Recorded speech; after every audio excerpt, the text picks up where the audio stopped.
everyone, it's Shell from Scrap Secrets and welcome back to my channel.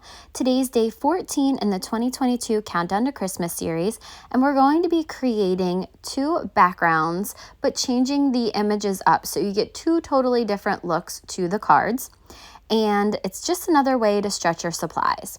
So the embossing folder that we're going to use is a Sizzix Tim Holtz 3D embossing folder. We're going to be using the Honeybee Stamps Merry Little Mice stamp set. So you see the two images that I picked there, as well as the Simon Says Stamp Ornate Ornaments stamp set. And I'm going to be using 3 of those ornaments on there to hang off of the tree. So it's going to give a totally different vibe because the animals are cute little critters, and then the ornaments are a little bit more sophisticated, and it just gives it a completely different look. I'll also change it up by picking different sentiments. I have another piece of Canson XL watercolor paper that I am stamping the images down using some Lawn Fawn Jet Black ink. I ran 2 pieces of the Canson XL watercolor paper through my Cuttlebug. I tried to do the Sizzix Big Shot, but I couldn't figure out the plates, and I think now I know what I did wrong. I probably should have read the directions, but I didn't think about it, and I was like, forget it. I'm just going to go ahead and use my Cuttlebug. I did spray this one with some water on the back very lightly. The second one I didn't, and there was a difference. The first one's impression did come out deeper, so I really think that spraying the back of the paper helps when you're using 3D embossing folders. So I'm going to use 2 different colors of Distress Oxide, Pine Needles, and then Rustic Wilderness to go ahead and add some green to the branches. I was afraid that I was going to get green where I didn't want it, but the great part about this is if you are really careful and light-handed, which I'm normally not at all, but I was here, you can get really good coverage on just the pine needles part of it, or just the 3D embossed part if you're using a different embossing folder. Just be really, really careful to go light-handed around it. I love the way this looks. I think it pops off of the background, and then just wait until I go ahead and add some Rustic Wilderness to it. It really, really makes it more dimensional than the 3D that it already is. So I'm just going to take that Rustic Wilderness and go in a couple different areas, and you can see the darkness and the richer green from here. So it's going to give 2 tones to the pine needles and really just give it that extra dimension. Again, being super, super careful to just go around the edges of the embossed areas, tap off a little bit of the excess ink before I go in so that I don't get those blobs like I did the one time. But again, it really, really stayed on the embossing. So I was really happy with the way that this came out. I'm going to show you guys that again, and then I'm going to clean off my desk before I go to the next step because you guys know me, I will get ink everywhere. I'm going to start coloring in the images, and I'm using some Inktense watercolor pencils. I will read off all of the colors that I used. For the blue ornament, I'm going to use Peacock Blue, Green Aquamarine, Iris Blue, Dark Aquamarine, I can't say that word today, geez, and Lagoon. For this ornament and then the other red ornament, I used Chili Red and Shiraz.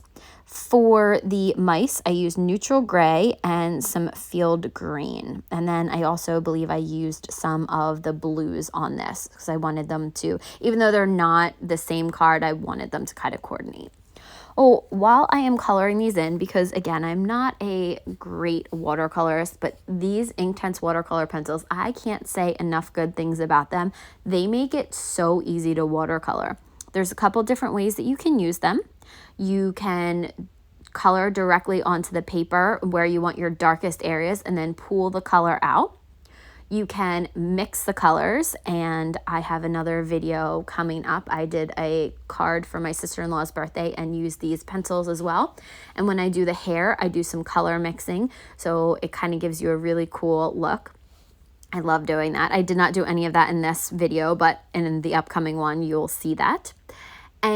Or you could pick the color the pigment up right off of the tip of the pencil by adding a little bit of water to your brush and then picking that color up off of the pencil. A bunch of different ways that you can do it, and I really, really think this is so much easier for me than regular watercoloring. Oh, while I left some of the watercoloring in, don't worry, I did cut most of it out, but I did leave some of it in because I wanted to do a little bit of story time. If you guys are not interested in story time, you can fast forward through this. Let me know in the comments. Do you like story time? Do you not? Would you rather me just kind of stick to the craft stuff and not talk about story time stuff? For today's story time, yesterday was Sunday, and my twin nieces had their very first expo. Well, Brooklyn had her first expo ever, and Madeline, this was her second one. Brooklyn's dance wasn't ready, or the routine wasn't ready for the one that Madeline did. So Madeline competed, or did their little expo thing. It's not really a competition. It's more like a practice for them a couple weeks ago, and she did her 2 routines, and then Brooklyn got to do hers on Sunday yesterday, and she was so cute out there. She was so happy. Last year when Madeline was doing it, Brooklyn didn't want to do it. She did Ninja Warrior and she did basketball, and she was upset that Madeline also did basketball. It was a little rec league, and pretty much everybody in the second grade went ahead and did that. So they, so this year Brooklyn decided she wanted to do it, and my sister was kind of telling her, because Brooklyn's taller than Madeline, and she's skinny, but she's tall. And my sister said, you're not going to be a flyer. You're not going to be a flyer. She came home from like the first practice, and she was like, guess what? I'm a flyer. So she goes up in the stunts. She had the biggest smile on her face at points when she was up in the air. She just loved it so much. She had a little sassy attitude when she was doing her things. She marked one thing on her first cartwheel. And my sister had said she was super nervous going into the expo, but she did fantastic. Their whole team, it was their first time doing the expo together. They do need a little bit more work, but they did such a good job. So they'll be competing in a couple of weeks in their first competition. So I can't wait to see that. So then about half an hour after she went, Madeline did her first routine, and Madeline just doesn't have any nerves at all. She's done this before. She's like this little pro, goes out there and she just gives her little sassy attitude and does her tumbling, and she just flips. Like, this girl doesn't walk anywhere anymore. We just joke around that she just flips everywhere because she just loves it so much. They wore these Wonder Woman headbands, and hers fell off during the competition or during her routine. And I think it kind of got her a little sidetracked. Oh, she didn't hit everything that she wanted to do, but she did a really good job. And then they did the second half of it. So they kind of took like a lunch break, and then she was about 5th or 6th in from the lunch break, and then we left after that. So she did her second team competition or routine, and she did really, really well with this. These girls are, I think, a different level than what she is. So my sister said they don't do something that I think she does in her other routine. So it's a little bit different. She was supposed to be filling in for just a couple of weeks, and now it looks like she's going to be doing this permanently. So she's going to be cheering for 2 different squads, and Brooklyn will be cheering for one. So now when we go, it's going to be literally an all-day event because Brooklyn's at one level and then Madeline is at another level of competition. So we will be there all day for the competitions because they won't cheer in the same groups, which is good because then they won't really be competing against each other. So that's a good thing because they're kind of in the same age group.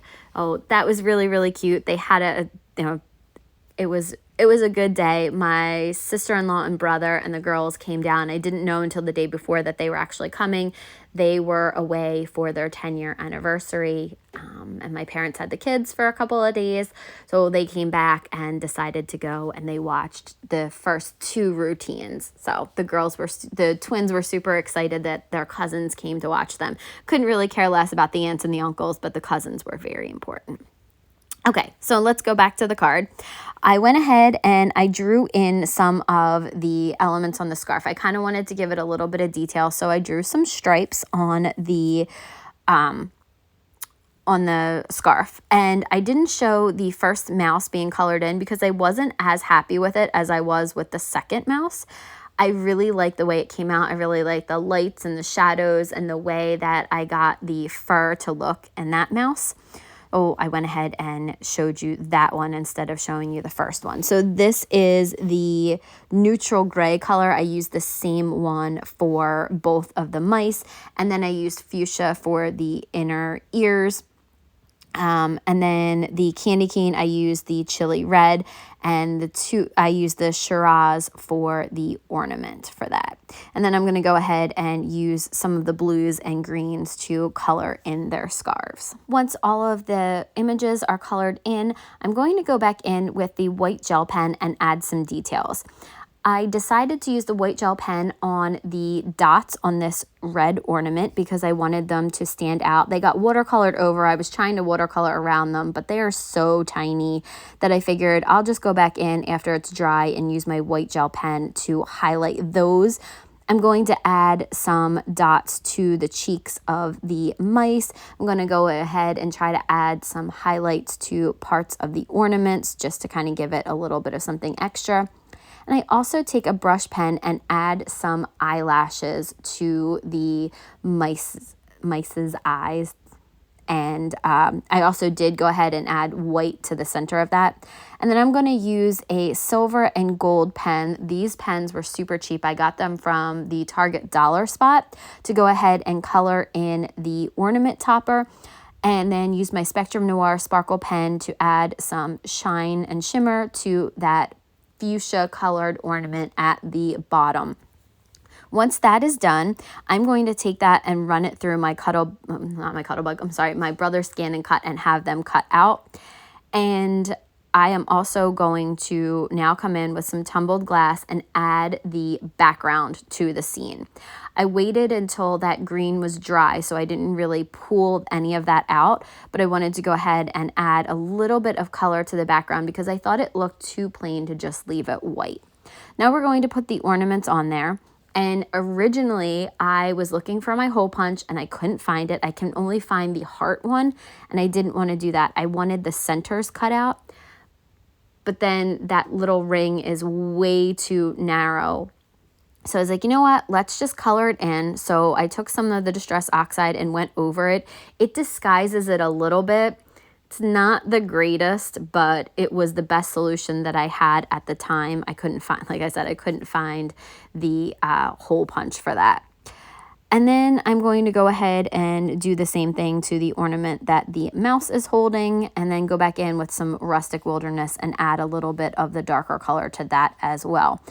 The one thing that I did not do around these images was, which I normally do, was take my black brush pen and go around all of the edges so that the white is not seen because it didn't cut out exactly perfectly.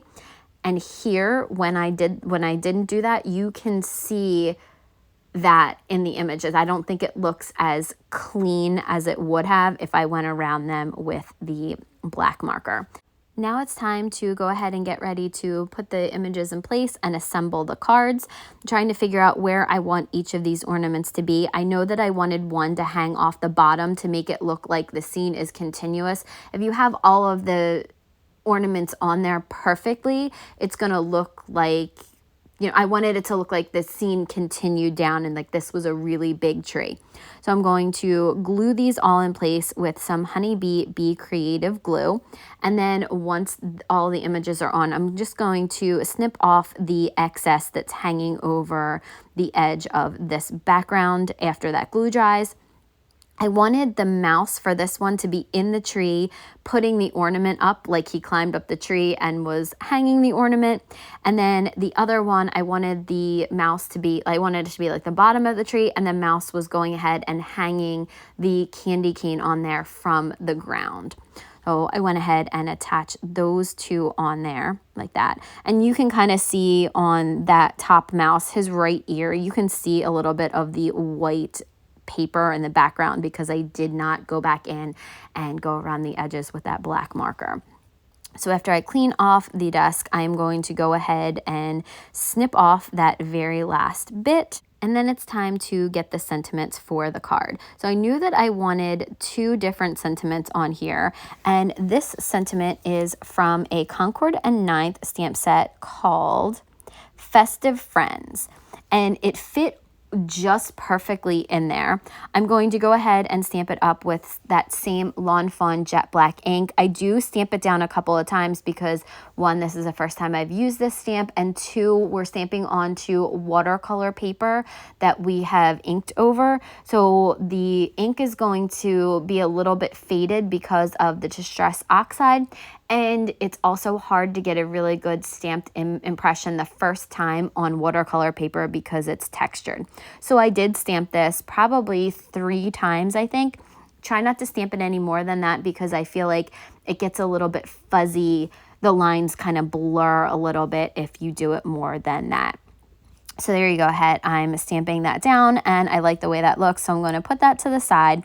And then I'm going to get another sentiment. And this one is from the Simon Says Stamp Ornate Ornaments stamp set. And it just says Christmas Blessings. And I thought that was really cute. So I'm going to do the same thing and ink it up with that Lawn Fawn jet black ink. And I do stamp this one down several times as well. I think this one I only stamped down 2 times because it was not as intense and the letters weren't as bold as the other one was. Now I'm going to take that same silver pen that I used for the ornament topper and I'm going to go ahead and add some hooks in there. I do have a hook from another stamp set and I probably should have used that. I probably shouldn't have been so lazy and dug that out, but I don't know. I just didn't feel like that. I feel like doing it and the marker was already on my desk. Not loving the way it came out, but I think it works. I think you know what it is. I'm going to use my ATG tape on the back of these cards. The reason I'm doing that and not the liquid glue is because these are warped from running it through the Cuttlebug and with all of the water, all of the ink that's on it. These were a little bit warped. So I find that this tape works a little bit better. You could see that it wasn't really sticking to the paper. I was having a little bit of trouble with this and it kind of like gummed up a little bit, but I am attaching them to some top folding black card bases, which measure 4 1/4 by 5 1/2 inches. So it's a standard A2 size card. I'm going to put it down and I actually am going to put these under some books so that so it flattens out a little bit, not the image, just the paper to the card base. Last thing that I'm going to do is stamp out a sentiment on the inside of the mouse card, and this one is from Honeybee Stamps Merry Chris Mouse. I thought it was just a really cute sentiment. I decided the other one, since it has a longer sentiment, I wasn't going to put anything on the inside of it, but this one is just super cute. So I'm using my Hero Arts Unicorn White Pigment ink. And that's the card for today. Make sure you guys go to the description box and check out the intro video so that you know all the details for the giveaway if you haven't done that already. And thank you guys so much for watching. I'll see you again real soon for another video. Bye!